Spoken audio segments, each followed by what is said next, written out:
நீங்க பாஸ்ட பத்தி சொல்லாதீங்க சரிதானா? அது அவங்க கூட்டணியில் இருக்காங்க, அவங்கள கூப்பிடுறாங்க. நாங்க என்ன போக வேண்டிய அவசியம் இருக்குது?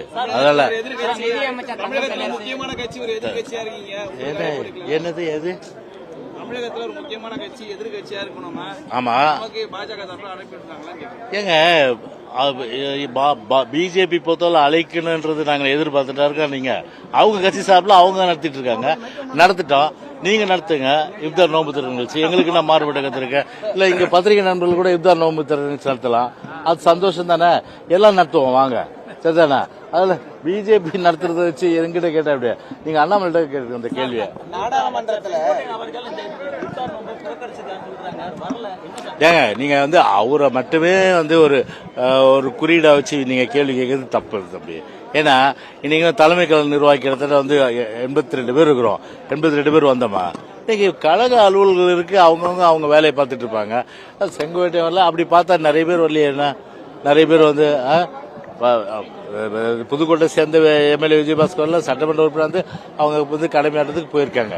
எனவே உங்களுக்கு பாத்தீங்கன்னா எங்க கட்சியை பத்தி பேசணும், எங்க கட்சியை பத்தி டிபேட் பண்ணோம். திமுக எவ்வளவு கொலை நடக்குது இன்னைக்கு பார்த்தா, ஒரு நாள்ல 4 கொலை.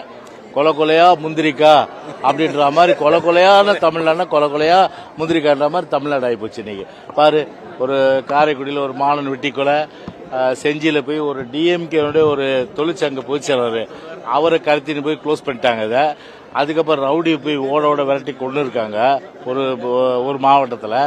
அப்புறம் காரில் வந்தவங்களை வழிமறிச்சு அங்கேயே சேலம் நினைக்கிறேன் அந்த மாவட்டத்திலேயே போட்டு தள்ளியிருக்காங்க. இப்படி பத்திரிகைன்னு எடுத்தாலே தினந்தோறும் ஆள் கடத்தல், கொலைகள், அதாவது கொலை முயற்சி, இதெல்லாம் சர்வசாதாரணம் நடக்கிற மாநிலம் தமிழ்நாடு. ஆனா அதெல்லாம் உங்க கண்ணுக்கு தெரியாது தம்பி. ஒரே விஷயம் என்னன்னா அதிமுக பத்தி டிபேட் வைக்கணும். ஏன்னா உங்களுக்கு அதிமுக பத்தி பேசலாம் தூக்கம் வராது உங்களுக்கு. அதனால ஒரு விஷயம் நீங்க தெரிஞ்சுங்க. நீங்க அதாவது இவ்வளவு மிகப்பெரிய கட்சின்றதுனாலதான் நீங்க அதை நீங்க விடாம நீங்க இது பண்ணி, நீ பிரதான எதிர்கட்சி. அந்த அடிப்படையில் எங்களை பேசாம இருக்க முடியாது, புரியுதா? அதை நாங்க இல்லாம அரசியல் கிடையாது. அதனால நாங்க தான் அரசியல், நாங்க தான் பிரதான எதிர்கட்சி, நாங்க தான் நாளைக்கு ஆளுங்கட்சியும். தவறுகளை மறைக்கிறதுக்காண்டி மொழி பிரச்சனை கையில எடுக்கிறாங்க நாடாளுமன்றத்தில் அமித்ஷா பேசியிருக்காங்க. யாருங்க? திமுக தன்னோட தவறுகளை மறைக்கிறதுக்காண்டி மொழி பிரச்சனை கையில எடுக்கிறாங்க அப்படின்னு நாடாளுமன்றத்தில் அமித்ஷா பேசியிருக்காங்க. இதை பற்றி உங்களோட இல்ல, இப்போ அதாவது 2 பேருமே திசை திருப்புற செயல் தான்.